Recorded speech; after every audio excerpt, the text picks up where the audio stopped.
মেহেরবানি করে ভিডিওটি শেয়ার করে দিন। জামায়াতে ইসলামের বিরোধিতার সবচাইতে বড় কারণ আদর্শিক না বরং রাজনৈতিক। যেমন ধরেন বাংলাদেশে একটা দল আছে জমিয়াতুল উলামা ইসলাম কওমি অঙ্গনের। এই দলের বর্তমান সভাপতি যিনি, তার একটা বই আছে মওদুদিবাদ নামে, আপনি গুগলে সার্চ করলেই পাবেন মওদুদিবাদ।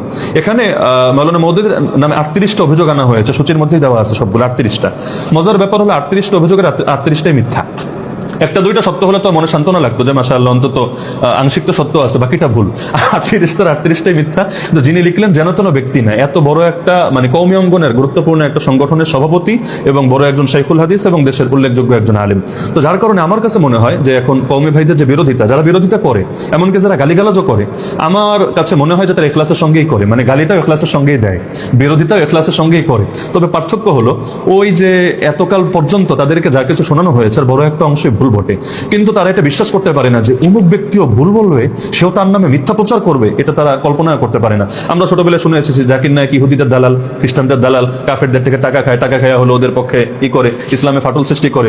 অথচ এখন বেচারা মাজলুম হয়ে নিজের দেশেও নেই, আরেক দেশে থেকে দিন কাটাতে হচ্ছে। ইহুদির দালাল হলে তো সে নিজের দেশে মাথা উঁচু করে থাকার কথা, খ্রিস্টানের দালাল হলে তো আমেরিকায় গিয়ে সে আন্তর্জাতিক পুরস্কার পাওয়ার কথা। কিন্তু এখনো কেউ মাফ চেয়েছে? যাদের মুখ থেকে আমরা শুনেছি মাফ চেয়েছে? চাই নাই, চাবেও না। তো কিয়ামতের দিন জাকির নায়কের সামনে তো দাঁড়াতে হবে, তখন তো অভিযোগগুলোর প্রমাণ দিতে হবে। তো যার কারণে আমার কাছে যেটা মনে হয়, মাওলানা মওদুদির ব্যাপারে যে কথাগুলো চলে, যদিও মাওলানা মওদুদি আর জামাত ইসলামও এটা এমন কোনো ব্যাপার না যে ওনার কোনো ভুল হলেই সংগঠন ওটা বাতিল হয়ে যাবে। আর ভুল তো কার নেই, পৃথিবীর সবারই ভুল থাকবে। তো যার কারণে আমার কাছে মনে হয়েছে যে এটা রাজনৈতিক বিরোধিতাই মূলত কারণ, আদর্শিক বিরোধিতার চাইতে রাজনৈতিক বিরোধিতা বড় কারণ। না হলে বিএনপির ভুল নাই, বিএনপির সাথে যারা জোট করছে তাদের মুখে তো বিএনপির বদনাম নাই। যে সমস্ত ইসলামী দল বিএনপির সাথে জোটে আছে তাদের মুখে তো বিএনপির বদনাম নাই। তাহলে বড় কারণ তো এখানেই বোঝা যাচ্ছে যে আসলে কার দোষ কার গুণ এটা বিষয় না, কার লগে আমার মিলে কার লগে আমার মিলে না, এটা হলো বড় বিষয়, যার সঙ্গে আমার মিলবে না। আর জামাত যেহেতু একটা শৃঙ্খলিত দল, বড় দল, এবং অনেক ক্ষেত্রে বহু কিছু আছে অনুসরণীয় যে কারোর জন্য। এখন যদি আপনি জামাতের বিরোধিতা না করেন, তাহলে আপনার লোকের আপনার দল করবে কেন? তারা তো সবাই দলে গিয়ে ঢুকবে। তো নিজের কর্মী বাঁচাতে চাইলেও তো দুই চারটা বিরোধিতা করাই লাগে, না হলে তো আপনার কর্মী টিকবে কিভাবে? এটা একটা রাজনৈতিক স্বাভাবিক ব্যাপার। যেমন ধরেন বাংলাদেশে বিশেষ একটা দল, ইসলামী দল, যতদিন পর্যন্ত একসাথে মিলেমিশে ছিল মাশাআল্লাহ, মহব্বত আর মহব্বত, প্রশংসা আর প্রশংসা। যেই মাত্র সংসারটা ভাঙলো, এখন গালি গালাজ, কাফের, মুশরিক, নাস্তিক, বেঈমান, মুনাফিক, আরো যা কিছু বলা যায় সব বলছে। এখান থেকে কি বোঝা যায় না আসলে বিরোধিতার মূল কারণটা কি? যেমন ধরেন শুধু কওমি অঙ্গনই না, আমাদের সিলেটে 19টা আসন আছে, এর মধ্যে জামাত ইসলাম একটা আসনও পায়নি, একটাও না, জিরো। চিটাগাংয়ের মধ্যে যতগুলো আসন আছে মাত্র 2টা পেয়েছে পুরো বিভাগের মধ্যে, বাকিগুলো পায়নি। সিলেটে না পাওয়ার বড় কারণ কওমি অঙ্গনের ফতোয়া, কোনো সন্দেহ নেই।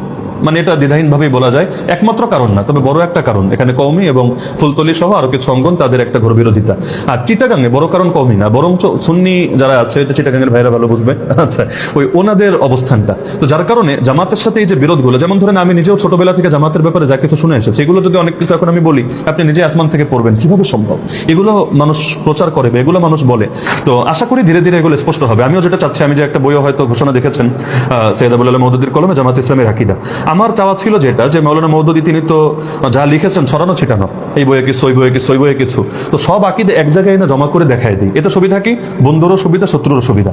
বন্ধুর সুবিধা, সেও সব একসঙ্গে পেয়ে গেল, আলহামদুলিল্লাহ। শত্রুর সুবিধা, ভাই তুই কোন কোন ধারায় বিরোধিতা করবি না, একসঙ্গে সব আছে, এবার তুই দেখ, এখানে খুলে খুলে দেখ। তো এখন ওই অমুক বলেছে তমুক বলেছে দরকার নেই, ডাইরেক্ট বইটা যখন সামনে থাকবে তখন এটা সুবিধা হবে ইনশাআল্লাহ। তো এবং আমি এখনো পর্যন্ত যেটা বুঝতে পারছি, এই বইটা আমাদের বন্ধুদের চাইতে শত্রুরা বেশি কিনবে ইনশাআল্লাহ। এখনো যে হালতটা দেখতে পাচ্ছি, আমি এটাই চাই, অন্তত পড়ে দেখো তিনি কি বলেছেন, বাকিটা পর্যালোচনা হবে ইনশাআল্লাহ।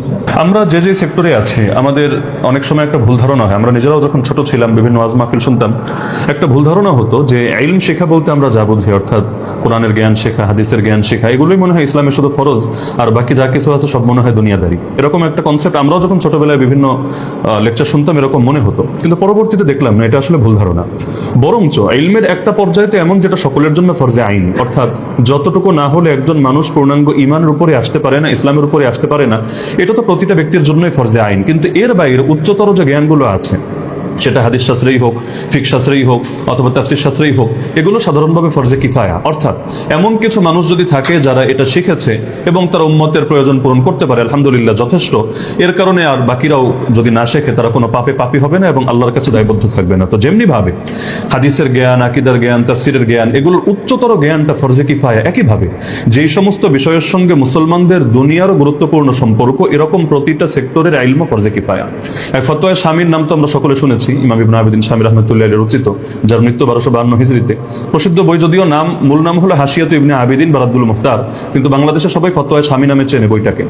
এখানে তিনি স্পষ্টভাবে এই ফতোয়া উল্লেখ করেছেন যে মুসলমানদের যদি এমন প্রয়োজন হয় যে তাদের কাপড় সেলাই করার জন্য সহিষ্ণুতা লাগবে, কিন্তু গোটা মুসলিম বিশ্বের ভেতর বা মুসলিম জাতির ভেতরে এইরকম, এমনকি ইমাম শাফি রাহমাতুল্লাহ আলাইহি বলতেন যে আল্লাহ তাআলা আমাকে তো মুফতি বানিয়েছে, আমি যদি মুফতি না হতাম আমি অবশ্যই ডাক্তার হতাম। জাগতিক যত জ্ঞানগুলো আছে এগুলোকেও কখনো এই বিবেচনায় দেখার সুযোগ নাই যে মাদ্রাসায় পড়লেই সেটা খালি দিনদারি, সেটাই শুধু ইলমের উপর চর্চা করা, আর জাগতিক অন্য কোনো জ্ঞান অর্জন করলে সেটা মনে হয় দুনিয়াদারি না। বিষয়টা কখনো এরকম না।